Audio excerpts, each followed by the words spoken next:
Okay, so now we're going to practice. And sometimes it's kind of nice just to look at the different problems. So I'm just going to draw a line between the groups. Okay, if you look at this one, you're like, oh, this is a rational function.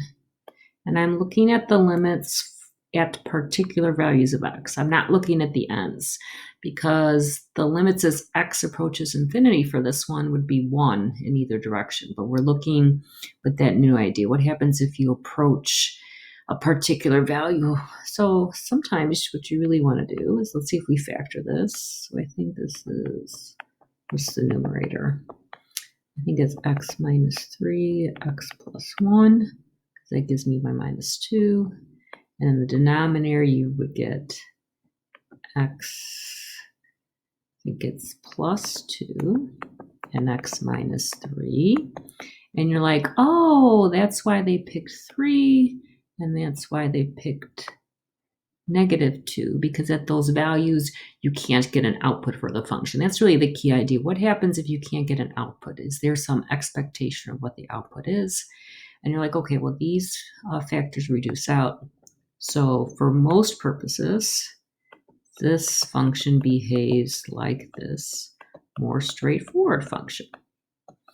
Okay, so the key is you're going to look at what happens at the reduced function. So if you want to put in 3, you notice that you can put in 3 now. Nothing crazy happens. So just put in 3 into the reduced function. You have 3 plus 1 over 3 plus 2, and I get 4/5. Okay, now a lot of people had problems with, like, what does that mean graphically? The limit is 4/5, but the output doesn't exist. That's a removable discontinuity there. Okay, now let's see what happens next. Oh, now negative 2 has a different problem. If you put negative 2, it makes the denominator 0. So let's go to the side. If you put negative 2 plus 1, and if you put negative 2, you divide by 0. So we have to look from one direction. So we're saying from the right. So negative 2 from the right is like, let's just put it like negative 1.99. And you add 2. That's negative 1 over something that's super close to 0, but it's a little bit positive. So we know that this is going to explode. This is a negative number, and we're going to explode. So this limit is negative infinity. Okay. Now, what does that mean about the graph? It's going to mean that you have a vertical asymptote here. And that happens at x equals negative 2. Okay, so that's the first one. Okay, now let's look at the next one. Okay, what's different about this one? Oh, you've got this absolute value. And if you tried to put a negative 2, the numerator would be 4. Let's see, 4. You can still get 0. 4 plus 8 plus 4, but the bottom would be 0. So you're going to 0. Okay, so you've got that explosive behavior again. Okay, so let's see. So what do you know? We got to figure out which way it explodes. So we're going to see if we can deal with this absolute value. Okay, so if you are close to negative 2, but from the right, again, pick a number like 1.99. If you square that and subtract 4, this is going to be a negative number. So the big idea is that you don't need the absolute value bars anymore, because you know that this is negative. So how do you deal with a negative number when you take its absolute value? Take the opposite.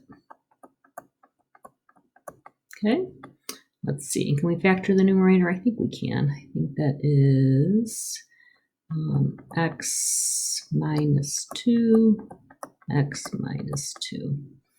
So let's just factor the denominator as well.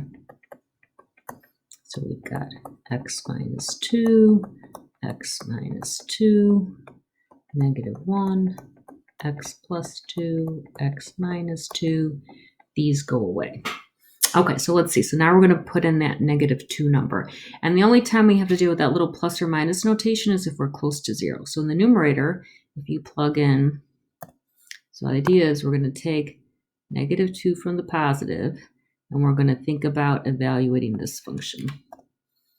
Okay, so let's see. If we put -2 in the numerator, you would just have -2 minus 2, which is -4. You'd have -1. And remember, this number is like -1.99. You add 2, you're like, oh, this is 0, but it's like a little positive 0. So we have -1 times some little positive number. Okay, so what do you get then? A negative, a positive. This is +4 over a little positive number. So that's going to explode up. Okay. And what does it tell you to explode up? You got a vertical asymptote. You have a vertical asymptote at -2. Okay, now here's the last technique we started to work on. You're like, okay, what if you put this number in? You'd have something ginormous minus something ginormous, and that's another indeterminate form. And the new crazy technique we learned was to multiply by a conjugate. Okay, so let's practice that another time. Okay. So what you're going to try and do, you're going to try and multiply numerator and denominator by the conjugate of this. So switch the signs in the middle. So 9x squared plus x, then plus 3x, top and bottom. 9x squared plus x plus 3x. Okay, keep your limit notation until you're evaluating. Okay, why do we pick this? Because it's the difference of squares. So the square of the first thing is 9x squared plus x. And then you're going to minus the square of the second thing, 9x squared. You're always hoping that things kind of cancel out or reduce out. Okay, now here's where it gets tricky. In the bottom, you're going to, since you only have left this x, you want to try and simplify this. And this is the new part. So what you want is you want to see what the biggest square number is in this. So that would be 9x squared, and we're going to factor it out. So 9x squared times 1 gives you that first term. And if you want to get 9x squared times x, we can really take and kind of figure out, we want to take x divided by 9x squared. So we will get x over 9. Okay, and let's check. If you take this times this, you get 9x squared. This times this, you get, oops, sorry, we don't get that, so let's go and edit them. Grab my eraser. I didn't simplify right, huh?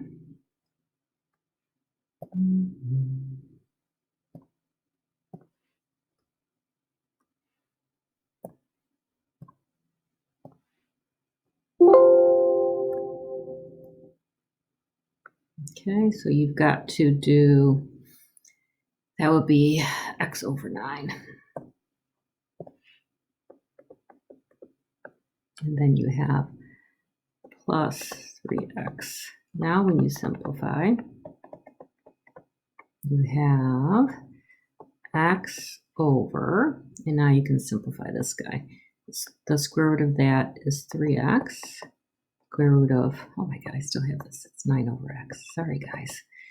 1 plus 9 over x plus 3x. And you can reduce an x out of everything. So it's the limit as x goes to infinity of 1 over 3 times 1 plus 9 over x plus 3.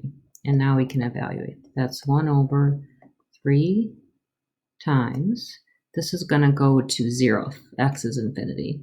So that's 1 plus 0 plus 3, and this is 1/6.